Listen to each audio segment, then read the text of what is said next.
जिंदगी में बंदगी तू करना है,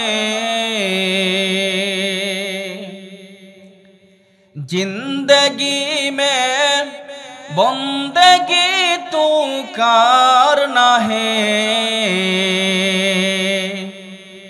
जिंदगी में बंदगी शर्मिंदा है, जिंदगी बे बंदगी शर्मिंदा है। मुसलमान আমি আপনি মারা যাব বলে মারা যাব সবাই তো বলি কবে মারা যাব, এটার কোনো নিশ্চয়তা নাই। আমি মারা যাব এইটা স্বাভাবিক, এটা অস্বাভাবিক কিছু না, কিন্তু আমি দুনিয়ায় বেঁচে থাকবো এইটা একটা অস্বাভাবিক কথা, অনিশ্চিত কথা। সুতরাং আমি যেহেতু মারা যাব, আমি ধনী, আমি গরিব, আমি হুজুর, আমি হাজি, আমি গাজী, এই কথা আজরাইল শুনবে না। আজরাইল আসলে আমার কি অবস্থা হবে? বলবে আমি আপনি তো রহিমুল্লাহ, সলিমুল্লাহ, কলিমুল্লাহ, বলে আমাদের কথা আজরাইলের গোনার টাইম নাই। বলে এই দুনিয়া যার জন্য আল্লাহ তাআলা সৃষ্টি করেছেন, এই দুনিয়ার মধ্যে যা কিছু আছে সব কিছু যেই রাসূলের কারণে আল্লাহ তাআলা বানাইলেন, সেই রাসূলকে যেহেতু আজরাইল নিয়ে গেছে, তাহলে কিয়ামত পর্যন্ত কেউ দুনিয়ায় থাকবে না। আজ পর্যন্ত কেউ দুনিয়ায় থাকতে পারে নাই। জোরে বলেন কথা ঠিক কিনা? এ মুসলমান, কথাগুলো দিল দিয়ে শুনবেন। আমার নবী, মায়ের নবী, বলে রাহমাতাল লিল আলামিন, খুব অসুস্থ অবস্থায় ঘরের মধ্যে শোয়া আছে। বলে এমন অবস্থা, রাসূল খুবই অসুস্থকর অবস্থা। আল্লাহ রাসূল সাল্লাল্লাহু আলাইহি ওয়াসাল্লাম ঘরের মধ্যে শোয়া। বলে এমন সময় দরজার মধ্যে নক করে, দরজার মধ্যে টোকা দেয় কে?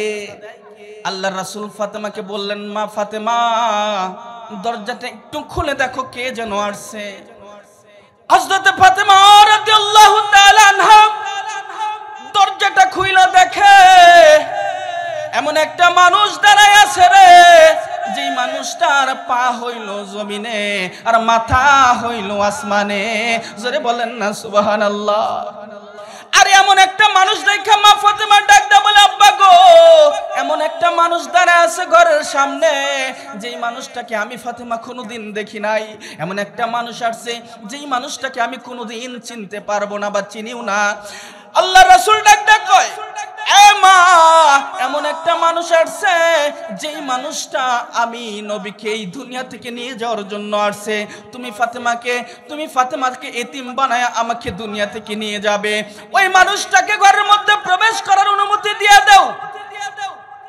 মা ফাতেমা যখন আজরাইলকে ঘরের মধ্যে প্রবেশ করার অনুমতি দিয়া দেয়, বলে আজরাইল আলাইহিস সালাম যখন রাসূলকে সালাম দিছে, সালাম দেয়া যখন রাসূলের কাছে অনুমতি চাইছে, আজরাইল ডাক কয়, ইয়া রাসূলুল্লাহ, ইয়া হাবিবাল্লাহ, আল্লাহ তাআলা আপনার কাছে আমি আজরাইলকে পাঠাইছে।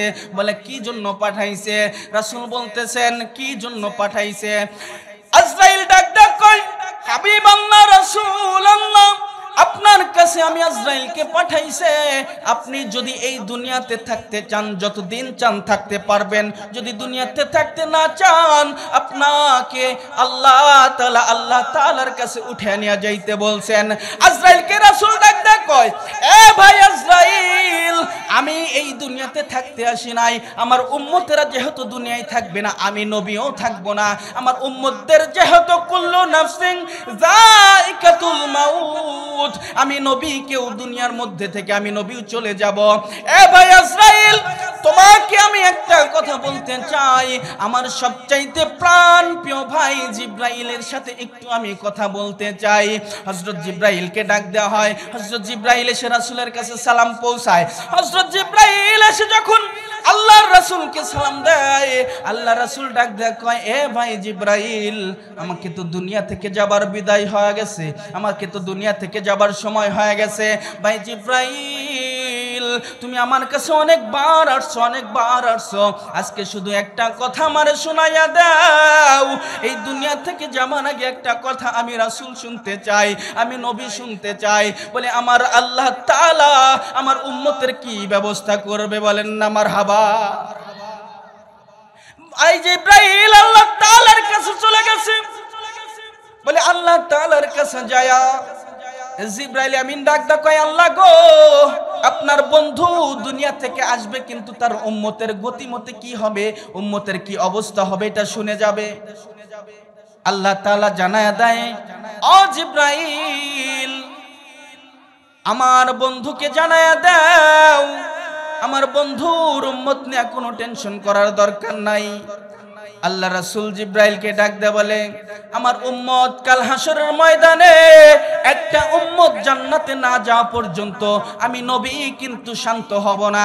আল্লাহ তাআলা ওপাশ থেকে জিবরাইলের মাধ্যমে জানায় দেয়, ও ভাই জিবরাইল আমার বন্ধুকে জানায় দাও, আমার বন্ধু যেমন কাল হাসরের ময়দানে একটা উম্মত ছাড়া জান্নাতে যাবে না, একটা উম্মত ছাড়া জান্নাতে যাওয়া খুশি হবে না, রাজি হবে না, আমি আল্লাহ তাআলাও আমার বন্ধুর একটা উম্মত জান্নাতে যাওয়া বাদ থাকলে জান্নাতের দরজাও বন্ধ করব না। বলেন মারহাবা।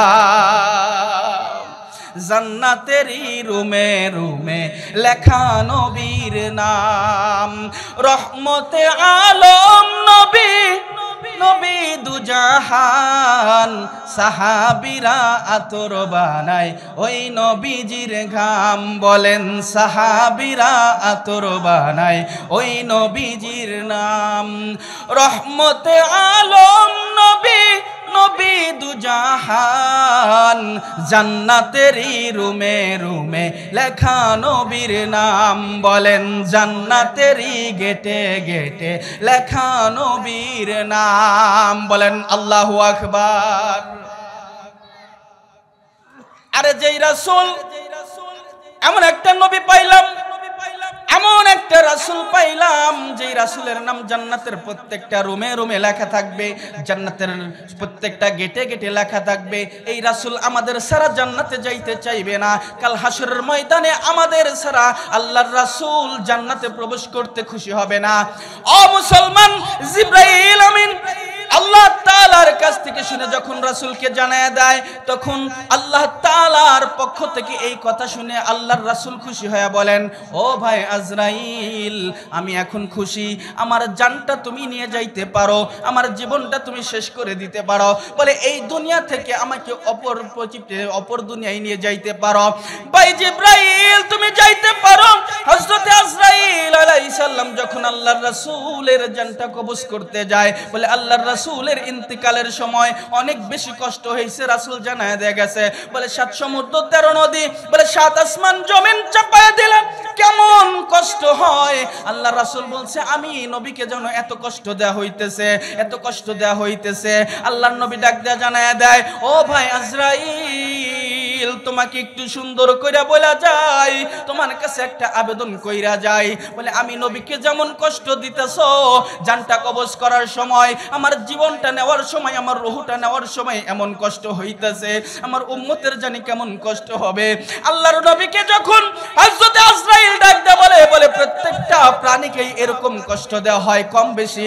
আল্লাহর নবী তখন ডাক দেয় কয় ভাই আজরাইল আমার প্রত্যেকটা উম্মত কিয়ামত পর্যন্ত যারা আসবে প্রত্যেকটা উম্মতের যত কষ্ট আছে আমি নবীরে দিয়া প্রত্যেক উম্মতদেরকে মৃত্যুর যন্ত্রণা মাফ করে দিও।